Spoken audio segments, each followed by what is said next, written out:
Hello and welcome to Como. Today I will be giving an unboxing of the QPC80 H2, which is the flexible dot cam that can twist, bend, and stretch the camera arm to your liking. With internal memory, you can store captured photos and video without the need for a computer.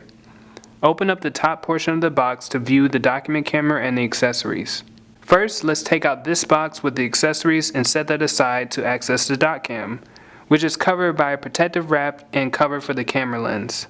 First, we have the VGA display cable that's used to connect the camera to your display screen, the HDMI cable, which we usually recommend using with this document camera. You would connect one end to the display and the other end to the camera. The wireless remote control to access the camera's functionality from a distance, the power brick and cable, USB Type A and Type B cable, which is used to connect the document camera to your computer. We have the RS232 cable that is used to control the camera. That's it for this unboxing of the QPC80 H2 document camera. For more information, contact your local reseller or email us at sales@como.com. Thank you.